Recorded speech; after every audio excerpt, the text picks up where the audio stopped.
The oxygen masks dropped without warning. Captain James Reynolds' voice cracked over the intercom. "If there are any combat pilots on board, please identify yourself to the flight attendants immediately."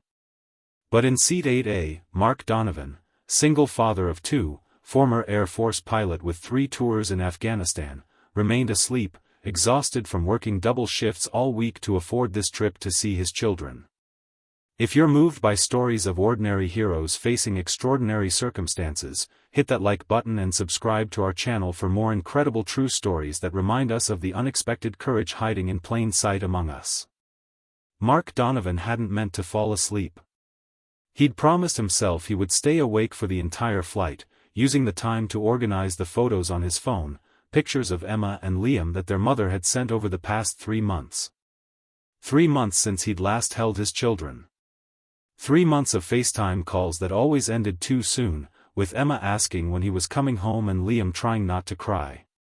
But the exhaustion had won. 6 straight days of 12-hour shifts at the construction site, followed by 4 hours each night driving for a rideshare company, had left him depleted. The moment the plane reached cruising altitude, his body surrendered to sleep, his head resting against the window of Seat 8A. He didn't hear the first signs of trouble, the slight change in the engine's pitch, the murmurs of concern from passengers who noticed the plane's unusual tilt. He didn't see the flight attendants exchanging worried glances or feel the first shudder that ran through the aircraft. It was the sudden drop in altitude that finally jolted him awake. His eyes snapped open as his body lifted slightly from his seat, the sensation of falling triggering an instinctive panic. Around him, passengers gasped and cried out. Oxygen masks dangled from the ceiling, swaying with the plane's erratic movements. "Ladies and gentlemen," Captain Reynolds' voice came through the speakers, remarkably steady despite the circumstances, "we are experiencing a technical issue with our flight controls. Please remain calm and follow the flight attendant's instructions." Mark's military training kicked in immediately. He assessed the situation with practiced efficiency. The plane was descending too rapidly, banking slightly to the left. The flight attendants moved through the cabin with professional composure, but their tight expressions betrayed their concern. Then came the announcement that would change everything. "If there are any combat pilots on board, please identify yourself to the flight attendants immediately." Mark hesitated for only a moment. It had been 7 years since he'd left the Air Force, 7 years since he'd piloted anything more complicated than his second-hand pickup truck. But some skills never fade, some knowledge remains embedded in muscle memory and instinct. He unbuckled his seatbelt and raised his hand, catching the attention of a flight attendant named Sarah, according to her name tag. "I'm a former Air Force pilot," he said quietly, not wanting to alarm nearby passengers. "F-16s, but I've had commercial aircraft training."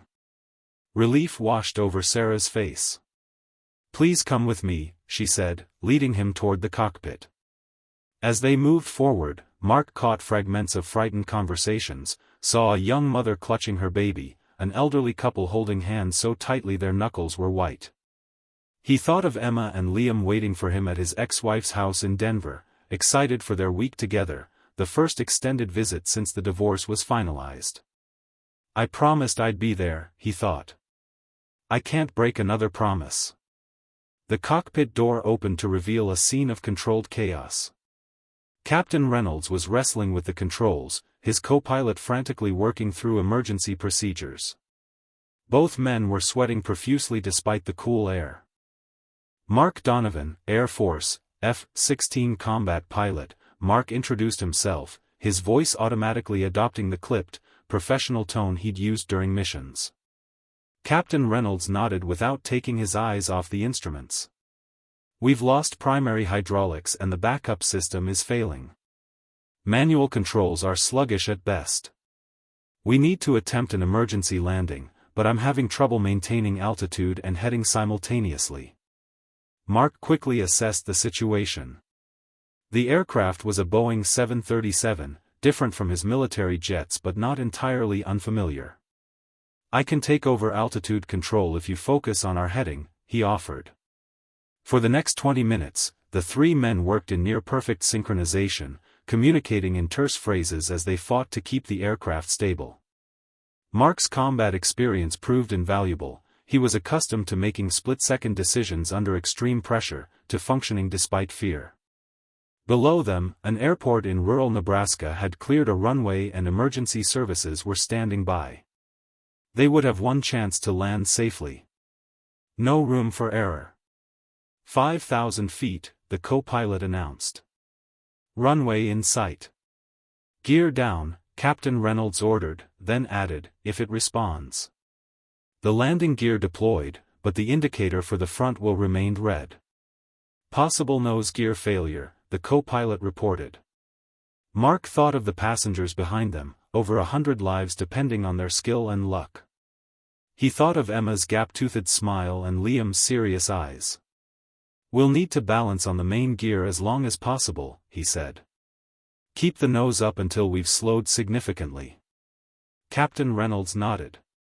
Exactly what I was thinking. As they approached the runway, Mark took over communication with the passengers. This is Mark Donovan, assisting your flight crew. We're about to make an emergency landing. The procedure may be rough, but we're well prepared. Brace positions, please, and remain calm. The touchdown was jarring but controlled. The main landing gear hit the runway with a screech of rubber against concrete. They held the nose up, using the remaining hydraulic pressure and sheer physical strength against the controls, keeping it elevated as the plane slowed. When the nose finally had to come down, it hit with a metallic crunch, sending sparks flying as they skidded along the runway. But the speed had diminished enough that the damage was minimal. The plane came to a stop, tilted forward but intact. In the sudden silence, Captain Reynolds let out a long breath.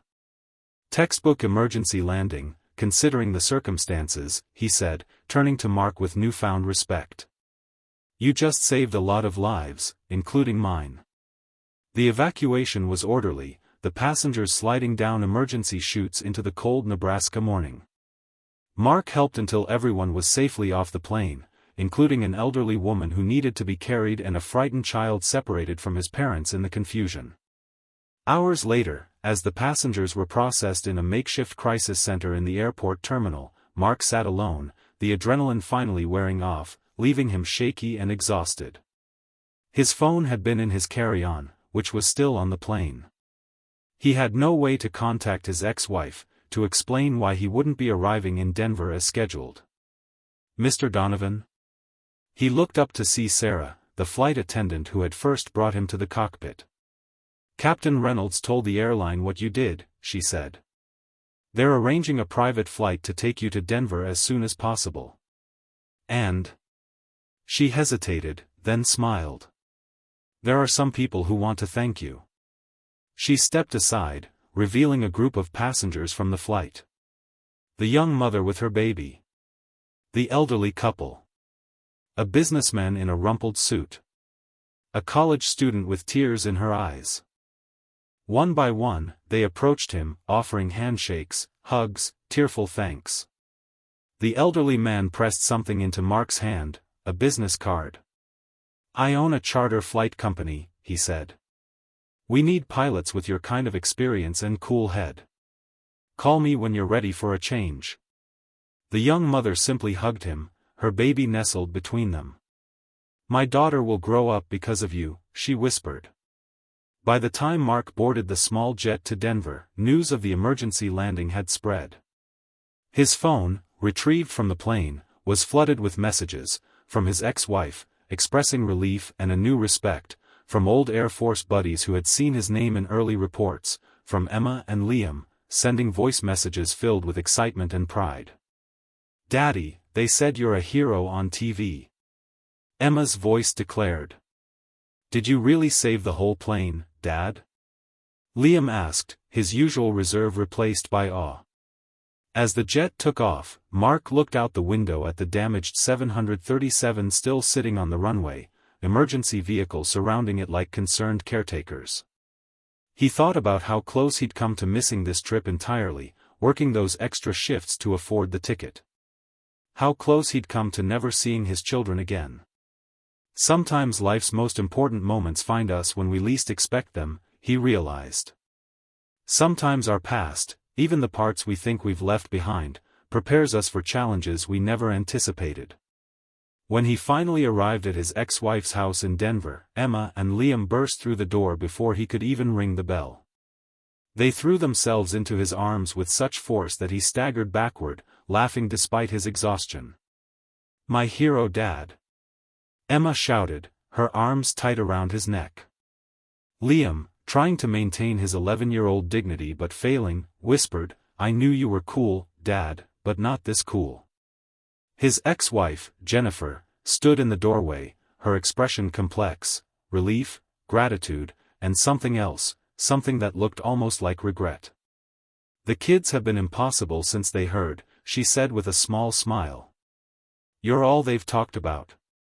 That night, after the children were finally asleep, having extracted every detail of the emergency landing from him, their eyes wide with wonder, Jennifer brought him a cup of coffee and sat across from him at the kitchen table. "I saw the interview with the captain," she said quietly. "He said without you, they wouldn't have made it." Mark shrugged, uncomfortable with the praise. "Right place, right time. Anyone with my background would have done the same.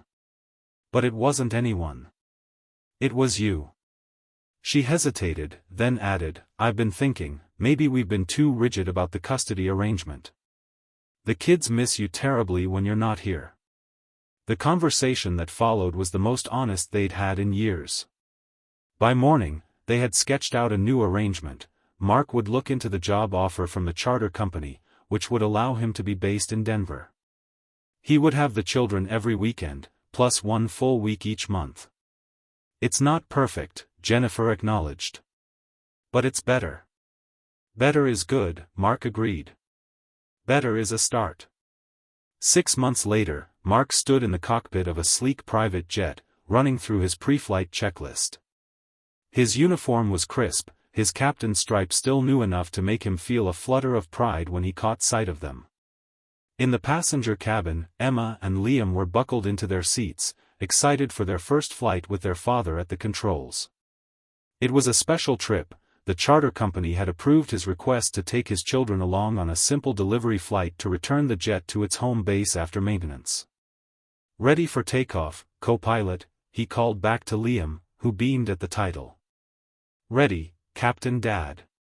Liam replied, taking his role seriously. "Flight attendant, are all passengers secure?" he asked Emma, who giggled and performed a perfect imitation of a safety demonstration. As the jet climbed into the clear blue sky, Mark felt a sense of completion that had eluded him for years. His life had taken an unexpected turn that day in Seat 8A, when fate had called upon skills he thought he'd never use again. Sometimes our greatest contributions come when we least expect them.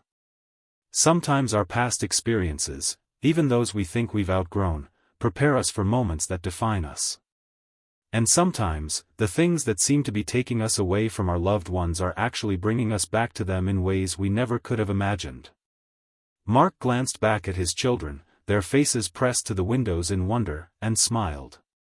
He was exactly where he needed to be, in flight, and finally, truly home. If this story of unexpected heroism and second chances touched your heart, please hit that like button and subscribe to our channel. Your support helps us bring more inspiring true stories to light, reminders that extraordinary courage often hides in the most ordinary places, waiting for the moment when it's needed most.